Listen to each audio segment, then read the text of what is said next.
Hey all, this is Redditosker. Following the liberation of Tianquan, the XO-45 Patriot has been released in Helldivers 2. This thing is a monster, it's my absolute favorite stratagem, and I'd like to talk about what it's good for, how to use it effectively, and some more broader generalities. First of all, let's talk about its appearance. It's gorgeous. One of the best looking mech designs I've ever seen. I have a real fondness for these slow, bipedal, utilitarian looking mechs, and it fits wonderfully with Helldivers' art design. Humanoid mecha type mechs, like in Armored Core and in Gundam, have their place, but that place is not here. Mechs should be slow, lumbering even. They should be manly, gas-guzzling boxes fueled by diesel and a tireless commitment to freedom. And that description fits the XO Patriot to a T. I'm very, very happy with its design. Moving on, I'd like to talk about how it was released, because it gives us an idea of how they're going to release content in the future.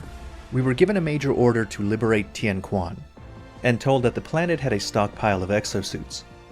Soon after they liberated the planet, we got access to those exosuits, and were now able to purchase them. Which raises the question, would they still have given us the exosuits if we had failed to liberate Tianquan? And I think, yeah, they probably would have not given it to us if we hadn't liberated Tianquan. I say this because they didn't wait to give it to us at the end of the 3 days that they gave us for the order. They gave it to us fairly quickly after the planet was liberated. And before release, they talked a lot about how the story would develop based on player actions. And if they meant that, then I could easily see them delaying giving us content if we fail community goals. The existence of these exosuits had already leaked in the game. We had already seen people using them. And it wasn't just these exosuits, there's another one with 2 autocannons on each side. There's an armored personnel carrier, and there's a stratagem that summons in a bunch of NPCs to fight alongside you. And all of those, like the mechs, looked quite done, like they looked like they're ready. I suspect that content like that is going to be introduced through these major orders. They could have chosen to just give us the mech or whatever the content was, even if we fail the order, but I suspect they might not do that. They might be like, alright, you don't get it right now. Maybe we'll do another order next week, and maybe you'll take it more seriously that time, as a means of hyping up the community, as a means of rallying players to get on the game and work towards a common goal. Well, let's talk about the mech itself now. The mech has limited ammo. It has 15 rockets on its left hand and 1,000 rounds of Gatling on its right. You can't resupply it, you can't load ammo into it, and it can be destroyed by even small bugs. The mech does not have an HP bar that you can look at. Instead, it tells you how much damage it's taken because it'll start smoking and eventually catch fire. While you are inside the mech, you can't use stratagems. I know that you could in Helldivers 1, and that was one of the things I was hoping for, but no, you're going to have to leave the mech to call in a stratagem. You also can't activate or loot things while inside the mech. You get 2 uses of the mech and a 10-minute cooldown.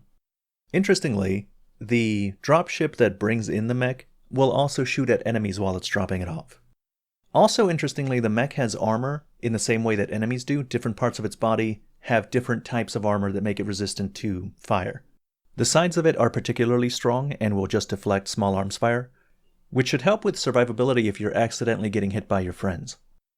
For the most part, backpacks don't do anything while you're inside the mech. I was kind of hoping that the guard dogs would stay outside and shoot from there, but no, they don't do anything. The only possible exception is that the shield generator backpack is still active while you're inside the mech and might protect the front of it for a little bit, but I didn't do extensive testing on it, so I don't guarantee that's how it works. Now let's talk about how to use it effectively. It is fantastic against the bugs. The movement speed is surprisingly fast, probably not as fast as you sprinting, but you can move backwards or sideways while shooting, which is obviously very effective against bugs. The Gatling gun on your right hand does a lot of damage, I would say about as much as the Gatling Sentry, and it has some armor penetrating abilities. It can kill the normal armored bugs. It doesn't have a huge amount of health, and if you get surrounded by bugs, they will kill it fairly quickly. But because the movement speed is quick and the accuracy while moving is not terrible, you can fire on the bugs while moving intelligently so as to not get surrounded, and that makes it very easy to deal with fairly large swarms. Which is good, but the best thing about the mech is its rocket launcher, because it gets 15 of those rockets, and each one of those rockets can translate into a charger kill. Those rockets work like the recoilless or the expendable anti-tank rockets in that it will shred the armor off of a charger, which means that you can fire one rocket at a charger's leg and then finish it off by shooting it with the Gatling gun. Chargers are really the biggest problem that the bug enemy type has. At the higher difficulty levels, it's not unusual to see 4, 5, or 6 at a time. Their front armor can deflect almost anything other than the rockets and the railgun. And it's specifically the difficulty of the chargers that I believe that caused the railgun to be so overused before it was nerfed. If it's just 1 or 2, then it's easy to get behind it with an autocannon or flamethrower and take it down. But if it's 4 or 5 and there's 2 Bile Titans behind it and 22 normal bugs behind it and in front of it, then it's not quite so easy. But for the mech, it is easy. It's extremely easy. You can fire those rockets quickly. Each one potentially translates into 1 charger kill. And even if you're not using them at maximum effectiveness, you can just blast with them and you'll probably kill quite a few.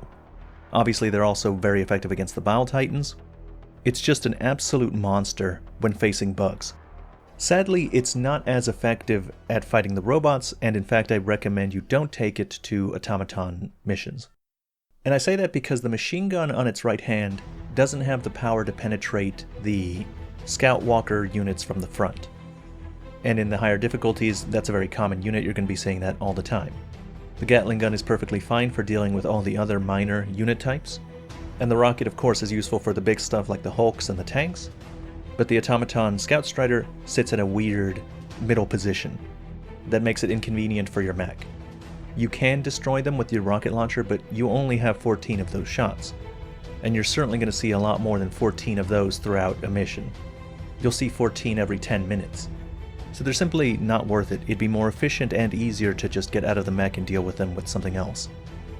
The mech also isn't useful for downing dropships. When I saw that it had the rocket launcher, I thought that maybe you'd be able to quickly down incoming dropships the way you do with the recoilless rifle.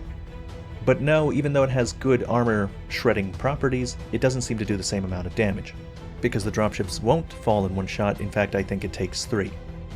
Which means they will have already dropped the reinforcements before you can bring the ship down. So it's just a bad matchup against the robots.